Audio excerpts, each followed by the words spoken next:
बचपन के दिन होते हैं मजेदार। कितनी ही बार आपने स्केल को अपने सर पर रगड़ा होगा ऑन योर हेड्स एंड आपने कोशिश की होगी कि पेपर के छोटे छोटे टुकड़ों को उठाया जाए। जी हाँ, लेकिन कभी आपने सोचा था कि इसके पीछे की साइंस पढ़नी पड़ेगी? इलेक्ट्रिसिटी तो आपने 6th में भी पढ़ी है और 7th में भी, but today I am going to teach you some natural phenomena mostly based on static charges for class 8th. So today's chapter is some natural phenomena, or it is also known as rain, thunder and lightning. Let's start the chapter. Now what are electric charges? बच्चे ये अक्सर पूछते हैं ma'am charge क्या होता है। जब scientist को पता चला एटम के बारे में, they wanted to find more about the atom and they found out that atom is made of electrons, protons and neutrons. Electrons के पास अपनी एक प्रॉपर्टी थी जिसको उन्होंने नाम दिया नेगेटिव चार्जेस, और प्रोटॉन के पास अपनी एक चार्जेस थी जिसको उन्होंने नाम दिया positive charges, right? So what are electrical charges? It is the property of matter which is responsible for electrical phenomena. इसकी SI unit coulomb है and it can be of two type, as I have already told you. It will be positive and negative. So sometimes you have to understand that some bodies can get electrically charged, static charges that can be either negative or positive. Now how does this happen? Charges at rest are known as static charges. The electrical charges which appear on a plastic comb or a balloon are the static charges which remain bound to the surface of an object and do not move. So as the word static says, वहीं पर रहना. It does not, it charges at rest. It does not move. Like if it moves, it would be called current electricity or just electricity. But today we are talking about static charges, that are charges present on any particular body. They are also known as charges at rest. These electrical charges produce in them a kind of force which can attract as well as repel objects. तो आपने electrostatic force के बारे में सुना होगा। ये electrostatic force, इसका mention force and pressure में किया गया होगा। सो electrostatic force is the force of attraction और रिपल्शन बिटवीन चार्जेस। अगर लाइक चार्जेस हैं, यानी दो पॉजिटिव चार्जेस हैं, तो रेपेल होंगे, और अगर दो नेगेटिव चार्जेस हैं तो भी रेपेल होंगे। लेकिन अगर एक पॉजिटिव और एक नेगेटिव चार्ज है तो अट्रैक्शन होगा। So as I told you, अगर opposite charges हैं तो attraction होगा, और अगर similar charges हैं तो repel होगा। पर क्या आपने कभी सोचा है, जब आप स्केल को अपने हेयर से रब करते हैं तो आपने स्केल और हेयर को एक दूसरे के अगेंस्ट रब किया, पर जब आप अट्रैक्ट करते हैं तो पेपर के टुकड़े उस पर अट्रैक्ट होते हैं। पेपर के टुकड़ों को तो आपने रब किया ही नहीं था। तो पेपर के टुकड़े बेसिकली अनचार्ज्ड ऑब्जेक्ट हैं जिसको ये स्केल अट्रैक्ट कर रहा है, right? So scale is attracting the pieces of the paper which are neutral. So that is why we say attraction is not a clear test for finding out if a body is charged or not. अगर आपको ये पता करना है कि एक body charged है या नहीं है तो रिपल्शन ही उसका श्योर शॉट टेस्ट है, क्योंकि एक चार्ज्ड ऑब्जेक्ट एक न्यूट्रल ऑब्जेक्ट या एक अनचार्ज्ड ऑब्जेक्ट को भी अट्रैक्ट कर सकता है। So you can't be sure if the other object is charged और नॉट, राइट? ये देखिए, ये न्यूट्रल चार्ज है, न्यूट्रल बॉडी है, और ये चार्ज्ड बॉडी है। अट्रैक्शन दोनों ही केस में हो रहा है। इस केस में भी अट्रैक्शन हो रहा है और इस केस में भी अट्रैक्शन हो रहा है। So attraction is not a clear test to tell us that the opposite body introduced is charged और अनचार्ज्ड। लेकिन जब रेपेल हो रहा है then sure shot it is a charged body. The second body that is brought in is a charged body. Oppositely charged objects attract each other. Like charged objects repel each other. A neutral and a charged object attract each other. जैसे आपने magnet के concept में पढ़ा था, magnet में भी आप जानते हैं कि like poles repel each other, unlike poles attract each other, और एक मैग्नेट एक मैग्नेटिक सब्सटेंस को भी अट्रैक्ट कर सकता है. So we say repulsion is the sure test of identifying if the body introduced is a charged substance or a neutral substance. So attraction may occur between two oppositely charged bodies or a charged body and an uncharged one. That is why in attraction one is not sure if both the bodies are charged or uncharged. जरा इसे clearly पढ़ते हैं. सोचिए आपने एक charged body ली है, ये आपका स्केल है और मे बी ये नेगेटिवली चार्ज्ड है, राइट? ये एक पॉजिटिवली चार्ज्ड बॉडी को भी अट्रैक्ट कर सकता है, राइट? और ये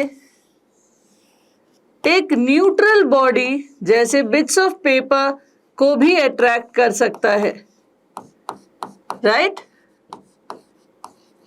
सो इस केस में आप श्योर नहीं होते हैं कि जो दूसरी बॉडी पास लाई गई है वो चार्ज्ड है या अनचार्ज्ड है, पर अगर एक बॉडी दूसरे को रेपल कर रही है तो डेफिनेटली दोनों ही बॉडीज में चार्जेस प्रेजेंट हैं. So repulsion is the sure short test for forces और charges present on it. How do we charge a neutral body? अगर कोई बॉडी न्यूट्रल है तो आप उसको कैसे चार्ज कर सकते हैं? जी हाँ, इसके लिए हमारे पास 3 तरीके हैं. There are 3 methods and the first basic method is charging by friction.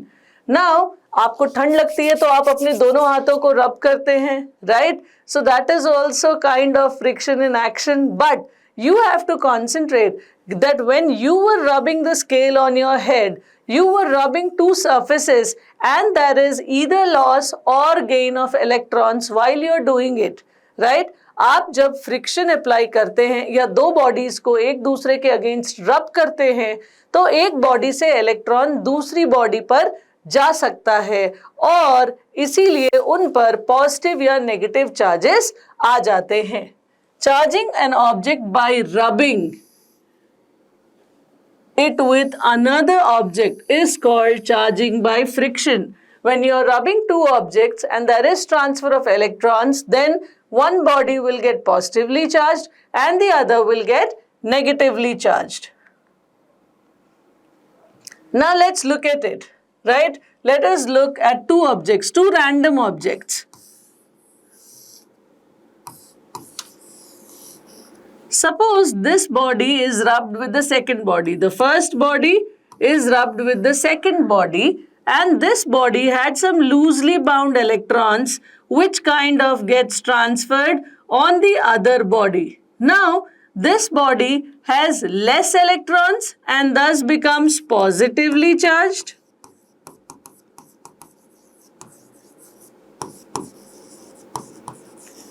And this has excess electrons, so becomes negatively charged. Right? जिस बॉडी से इलेक्ट्रॉन्स ट्रांसफर होते हैं वो बॉडी पॉजिटिवली चार्ज हो जाती है और जिस बॉडी पर इलेक्ट्रॉन्स आ जाते हैं वो बॉडी नेगेटिवली चार्ज्ड हो जाती है. Look at this. When you rub one material to another, they are charged by friction. Material losing electron is positively charged and material gaining electron is negatively charged. Now look at this. ये हमने एक glass rod लिया है और glass rod को हम एक silk के कपड़े के साथ रब कर रहे हैं. ग्लास रॉड पे जो एक्सेस इलेक्ट्रॉन्स है या लूजली बाउंड इलेक्ट्रॉन्स है, एक्सेस इलेक्ट्रॉन्स नहीं, जो लूजली बाउंड इलेक्ट्रॉन्स है वो सिल्क के कपड़ों पर आ जाते हैं. सो अब सिल्क में एक्सेस इलेक्ट्रॉन्स है इसलिए सिल्क नेगेटिवली चार्ज्ड है और ग्लास रॉड पॉजिटिवली चार्ज्ड है. We can see this case as well. Suppose you're taking a plastic rod and you're rubbing it with a cloth, right? एक plastic rod लिया है आपने और उसे एक कपड़े के साथ रगड़ रहे हैं, the plastic will lose electrons and become positively charged and the cloth will become negatively charged. Whether an object gains or loses electrons depends on the nature of the material of the object. जी हाँ, आपको ये कैसे पता चलेगा कि कौन सी object electron lose कर रही है और कौन सी गेन? तो ये टिपिकली नेचर पे डिपेंड करता है ऑब्जेक्ट के। हमारे पास एक ट्राइबो इलेक्ट्रिक सीरीज करके होती है सीरीज, जिस पर ये मेंशन्ड होता है कि किस ऑब्जेक्ट का नेचर इलेक्ट्रॉन लूज करने का है या गेन करने का है, पर वो हम कभी और हायर स्टैंडर्ड में पढ़ेंगे। Look at these two situations, okay? The glass rod is neutral, पहले जितने इलेक्ट्रॉन्स हैं उतने ही प्रोटॉन्स हैं, वैसे ही इस कपड़े में भी जितने इलेक्ट्रॉन्स हैं उतने प्रोटॉन्स हैं। You have equal number of protons and electrons in both of them. That means they are neutral in nature. As soon as I start rubbing the glass rod with this silk cloth, the glass rod loses electron due to friction and becomes positively charged, and the cloth becomes negatively charged because it has acquired those electrons. So I hope now you have understood how we can charge a body with the help of friction.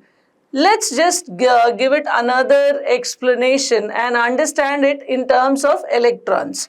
Suppose this body has more positive charges and less negative charges. So there are 6 positive charges and 4 negative charges. So इस पे 2 positive charge excess हैं और इसीलिए ये body positively charged है। इस case में आप देखेंगे कि नेगेटिव चार्जेस ज्यादा हैं, 6 पॉजिटिव चार्ज है और 9 नेगेटिव चार्ज है, तो इन टोटल 3 नेगेटिव चार्ज ज्यादा है और ये नेगेटिवली चार्ज्ड बॉडी है, right? So this is about number of charges, not the total charge, that is the number of charges present on a body that can tell you whether it is negatively charged or positively charged. Let's take another example here. If you are rubbing an ebonite rod with an animal fur या fur cloth, right? If you are rubbing an ebonite rod with a fur cloth, you will see that the rod becomes negatively charged and the fur is positively charged. In the case of glass rod, glass is positively charged and the cloth is negatively charged. तो nature, object के nature के हिसाब से या तो वो negatively charge होगी या पॉजिटिवली चार्ज्ड। ये बहुत सारे ऐसे सर्कमस्टेंसेस हैं जो आप नॉर्मली अपने चैप्टर में you will go through this in your chapter और it will come as question in your exams, right? The object gets equal and oppositely charged by friction. दो ऑब्जेक्ट अगर आप आपस में फ्रिक्शन के हिसाब से चार्ज कर रहे हैं तो जितना एक बॉडी इलेक्ट्रॉन लूज करेगा उतना ही दूसरी बॉडी गेन कर पाएगी, and thus if a body is positively charged, the opposite body will be equally negative charged. Let's take an example that we have discussed before. Glass rod और silk cloth, if you rubbing these two, तो glass rod positive charge हो जाएगा और silk cloth negative charge हो जाएगा। लेकिन अगर आपने एबोनाइट रॉड लिया है और वुलन क्लॉथ लिया है तो एबोनाइट रॉड नेगेटिवली चार्ज हो जाएगा और वुलन क्लॉथ पॉजिटिवली चार्ज हो जाएंगे। एक और एग्जाम्पल है, अगर आपने रीफिल, पेन के जो रीफिल होते हैं उसको आपने किसी पॉलिथीन के साथ रब किया तो रीफिल पॉजिटिवली चार्ज हो जाएगा और पॉलिथीन नेगेटिवली चार्ज हो जाएगा, राइट? आप सोच रहे होंगे कभी किसी सिचुएशन में कोई रॉड पॉजिटिव हो रही है, कोई रॉड नेगेटिव। जी हाँ, ये नेचर पर डिपेंड करता है कि आप किस सब्सटेंस के साथ उसको रब कर रहे हैं। दोनों के नेचर पर डिपेंड करता है, सिर्फ एक के नेचर पर नहीं। Rubbing of plastic comb on dry hair, ये हमने कई बार फील किया है, right? Plastic comb gets negatively charged and hair gets positively charged, right? Rubbing a balloon with a woolen cloth, rubber balloon gets a negative charge while a woolen cloth gets a positive charge, right? So rubber balloon जो है woolen cloth के साथ रब किया जा रहा है और बैलून हमारा नेगेटिवली चार्ज हो जाएगा और वुलन क्लॉथ पॉजिटिवली चार्ज हो जाएगा। आपको इन एग्जाम्पल से ज्यादा अक्सर पूछा नहीं जाता है, right? That we will leave for higher grades, but as of now these few example you should remember, right? Now this is the second method of how to charge a uncharged body, and the method is known as conduction. So charging by conduction. You must have heard this word in heat, chapter heat, right? Where you learn about conduction and you learn about radiation and all such things. Similarly, in this charges as well, you have a method called conduction. What happens in conduction? Suppose you have a negatively charged body, okay? Neutral body है ये और ये negatively charged body है। The negatively charged body is brought in contact,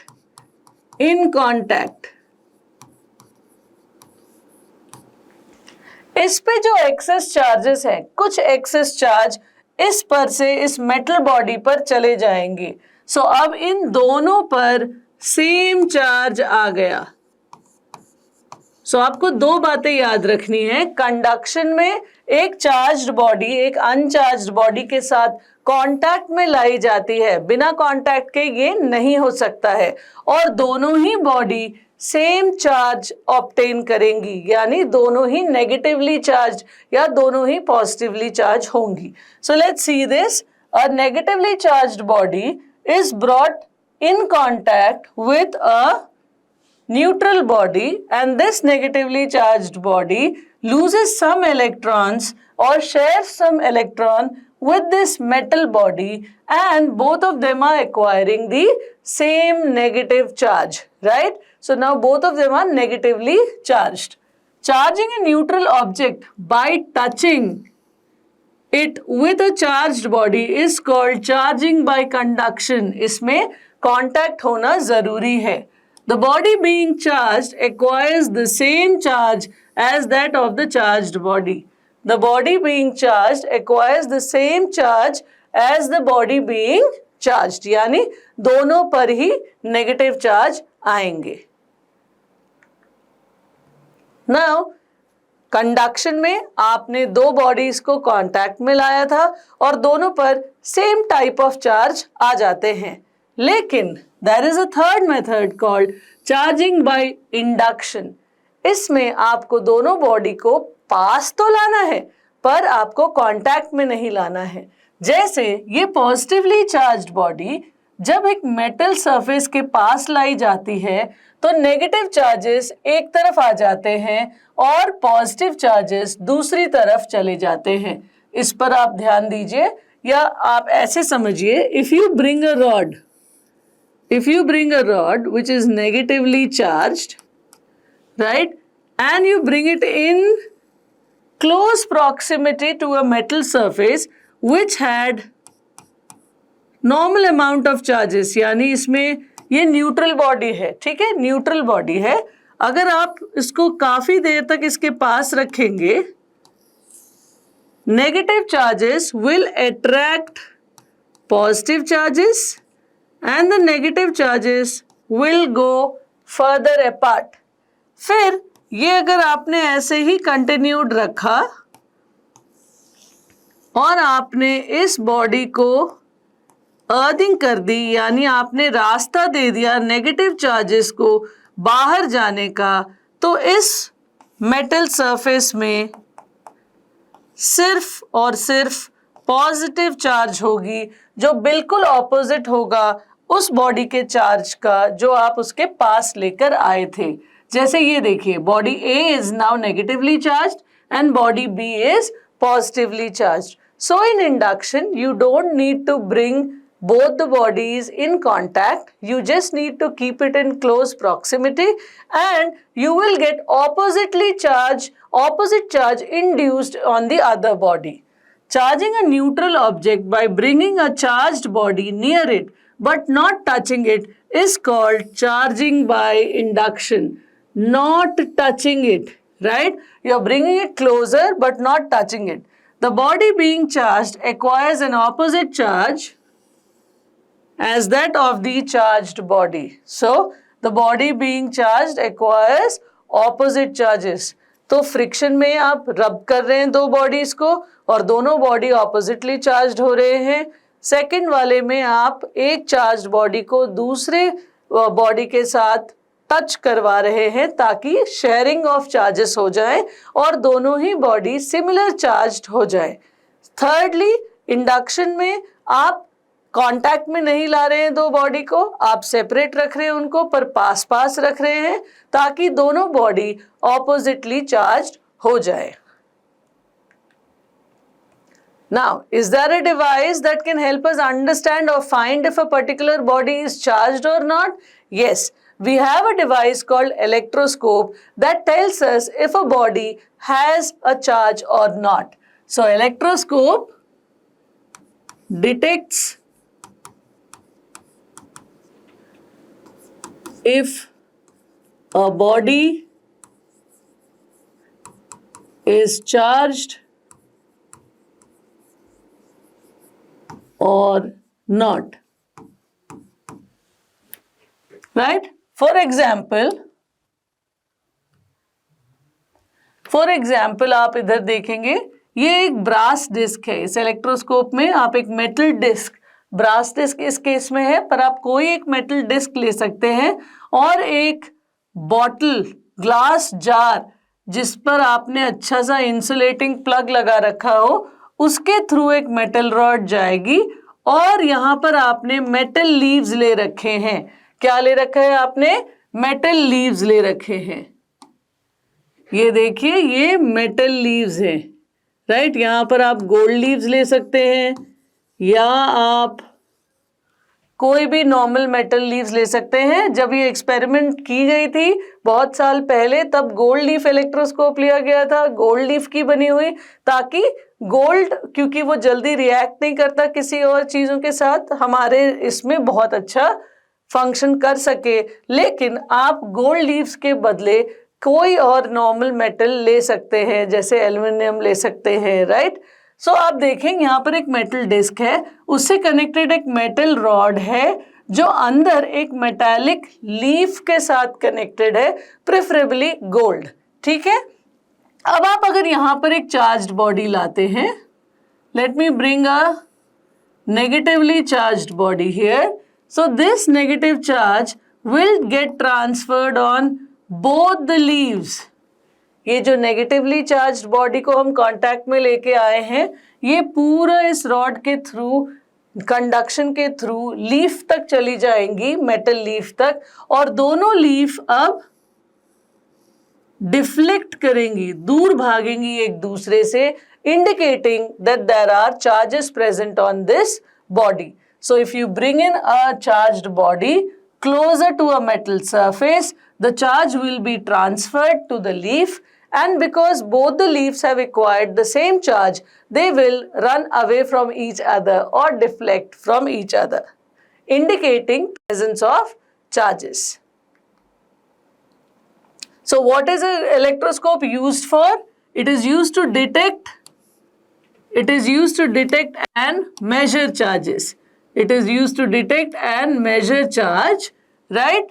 अगर आपको deflection ज्यादा मालूम पड़ रहा है तो मतलब ज्यादा चार्ज्ड है बॉडी, कम पता चल रहा है तो कम चार्ज्ड है body, right.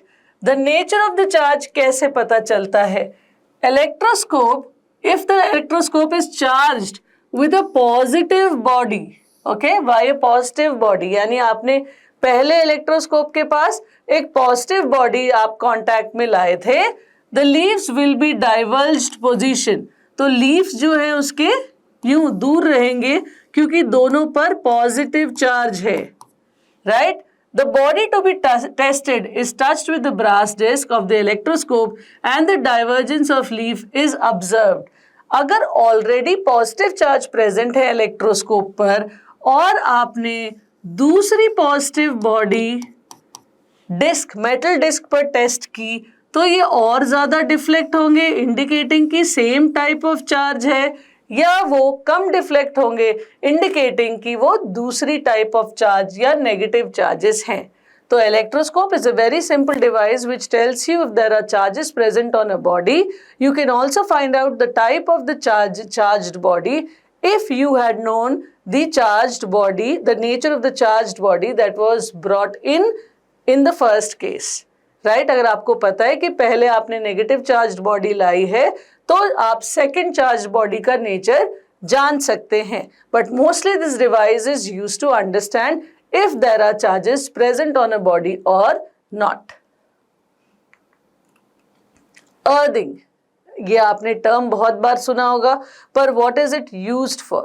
Earthing is a safety procedure, I would say, right? We should never kind of play around with charges, right? And yeah, you are studying about static charges, but there are cases where these charges can be dangerous, and especially when it turns into electricity, you have to be careful and you should know what earthing is all about. The human body can conduct electric charge, right, to some extent. If one touches a charged electroscope with fingers, अगर आपने अपने हाथों से छू लिया है electroscope को, the metal leaves will collapse. जो मेटल लीव्स थे वो कोलैप्स कर जाएंगे क्योंकि आपने उनके चार्जेस अपनी बॉडी के थ्रू ग्राउंड में भेज दिए हैं. अगर आपका इलेक्ट्रोस्कोप ऑलरेडी डिफ्लेक्ट कर रहा है और चार्ज प्रेजेंट है वो दिखा रहा है और आपने उसके डिस्क को अपने हाथों से छू लिया, the charges will go through your body to the ground. This process of transferring of charges from a charged object to the earth is called earthing or grounding. यानी transferring of charges from a charged object to the earth. अभी present condition में हमारी body ये काम कर रही थी. We were the means of sending the charges to the ground. It is used to discharge an electroscope before it can be used for another experiment. It is provided in wiring of buildings to protect from electrical shock due to any leakage of electric current. तो ये कहाँ इस्तेमाल होता है? अभी तो हमने एक सिंपल सा एग्जाम्पल देखा कि अगर आपने एक इलेक्ट्रोस्कोप को अपनी हाथों से छू लिया तो जो चार्जेस प्रेजेंट थे इलेक्ट्रोस्कोप पर वो आपके बॉडी के थ्रू अर्थ में चले जाएंगे. चार्जेस का अर्थ में चले जाना एक सेफ्टी मेजर है और आप उसको during leakage of electric current भी यूज कर सकते हैं, but of course not through your body. उसके लिए एक डिफरेंट मेथड है and let's find out what. Now electrical discharge, ये दोनों टर्म्स पढ़ने के बाद हमें लाइटनिंग अच्छे से समझ में आएगी और अर्थिंग का प्रोसेस भी समझ में आएगा. लाइटनिंग डिस्चार्ज, एयर वैसे तो इंसुलेटर है, थैंक गॉड फॉर दैट कि एयर इंसुलेटर है, वरना हमें आए दिन बिजली के झटके लग रहे होते. But air is an insulator. लेकिन किसी किसी कंडीशन में एयर इंसुलेटर से कंडक्टर बन जाता है. If the amount of electrical charge on the two oppositely charge surface is very large, अगर दो ऐसे बॉडीज हैं जिन पर बहुत ज्यादा चार्ज है तो एयर अपने इंसुलेटिंग नेचर को भूल जाता है बेचारा. So and the distance is small, then air conducts electricity in the form of a spark.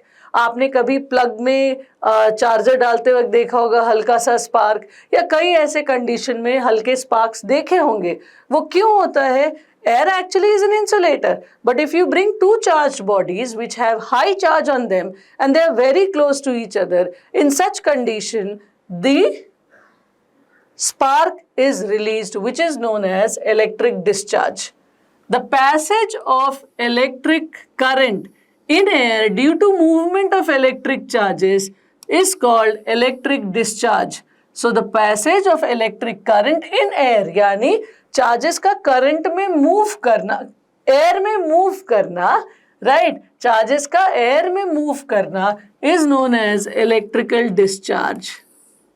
Right, so ये क्रैकलिंग साउंड प्रोड्यूस करता है, right. Electric spark crackling sound produce करता है। और आपको ये इलेक्ट्रिक डिस्चार्ज नेचर में कहाँ नजर आता है?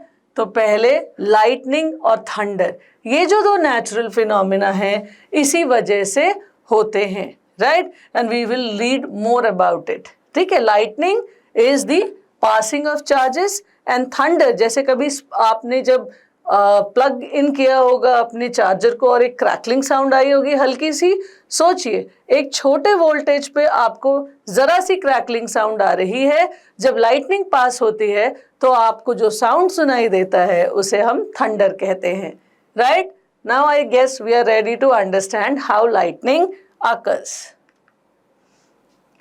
Lightning is electrical discharge in the atmosphere when between oppositely charged clouds or between charged clouds and earth, right? तो आप ये देख रहे हैं, let me also try and help you with this. सोचो एक क्लाउड फॉर्म हुआ है, राइट? अ क्लाउड फॉर्म हुआ है। Cloud is what? Accumulation of water vapours. तो इसमें बहुत सारे वाटर वेपर हैं। अब क्लाउड में बहुत सारे वाटर वेपर है, जगह कम होने लगी, वाटर वेपर एक दूसरे से रब होने लगे हैं। जब वाटर वेपर एक दूसरे से रब होने लगते हैं, because of friction some water vapours will obtain positive charge, they become lighter and they go on the top, and some water droplets gain negative charge and they are sticking at the bottom of the cloud, right? So this is how clouds get charged. Cloud में water vapor होते हैं, water vapor आपस में रगड़ खाते हैं, they start rubbing each other because of friction, there is charges developed and the positive charge goes on the top and the negative charge comes at the bottom, right? So when a storm cloud develops in the sky, strong wind moves upward and makes the air droplet present in the cloud rub against each other, right? The small water droplets acquire positive charge. वैसे तो positive charge negative charge से heavy होती है, लेकिन water droplets जो हल्के हैं उन पर पॉजिटिव चार्ज आ जाती है और इसीलिए ये पॉजिटिव चार्जेस ऊपर की तरफ चले जाते हैं, right? Bigger droplets acquire negative charge and being heavier moves to the lower part of the cloud. So positive charge ऊपर की तरफ चले गए, नेगेटिव चार्ज नीचे की तरफ आ गए। अब अगर सोचिए ये दूसरी क्लाउड है जिस पर भी पॉजिटिव चार्ज और नेगेटिव चार्ज एक्यूमुलेट हो गए हैं, so this negative charge will get discharged and reach the other cloud, forming what is called the lightning, right? This is called the lightning. So you can see here the charges can move within the cloud, it can move from one cloud to another, and it can even hit the ground if there is accumulation of positive charges during a thunderstorm. Now you must have heard बिजली गिरी इसके घर पर उसके घर पर या इस tower पर उस टावर पर, right? How does that happen? When there is positive charge, when there is positive charge on a ground surface, this electrical discharge can hit the particular ground surface, right? How do we protect a building? It is a very simple concept. As we said, lightning conductor is used, which does earthing. Now, what does a lightning conductor do? A lightning conductor is nothing but a metal rod which goes from the top of the building to the bottom of the building, right? So, this is a metal wire which is very sharp and is more positively charged.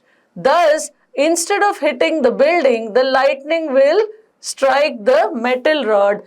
Metal rod will accumulate these charges and take them to the ground, right children? So a lightning conductor is a thick copper wire with a strip tied towards the maximum height of a structure, right? How is it used? It protects the structure against lightning and it allows the electricity to go to the ground instead of through the building. ये ground में ले जाती है जो भी charges lightning के through आ रहे हैं, और बिल्डिंग में हम जैसे लोगों को बचा लेती है. The same current in the conductor is so high that it melts or vaporizes the metal. However, the harm to the building would be minimal. ऐसा होता नहीं है अक्सर, बट अगर बहुत स्ट्रांग लाइटनिंग थी तो वो पूरा मेटल वायर खराब हो सकता है, मेल्ट हो सकता है, पर बिल्डिंग बच जाएगी. Okay? Now children, during lightning, what are you supposed to do? This is something you must have studied right from 5th standard, but let me reiterate. You should not carry a metal tip umbrella because it will attract lightning, right? You should not stand under a tree thinking that the tree will protect you. Actually, tree may have positive charge accumulated on the top and may attract lightning too. So what should you do? You should stand, if you are on an open ground, please try and be in a building which has a lightning conductor. All the buildings usually have lightning conductor, but you are supposed to stay indoor during this situation. But in case you are not, and you are on an open field, you should sit in a squatting position, right? If you are sitting in a squatting position, you are more safe in an open field as well, right? So these are some methods you need to be thinking about if there is huge thunderstorm. But stay indoor and stay safe. I hope now the chapter is understood and is very clear to you. In case you have not understood a concept that well, please go through the video, like and share, and I am sure you will be acing the chapter. Thank you everyone.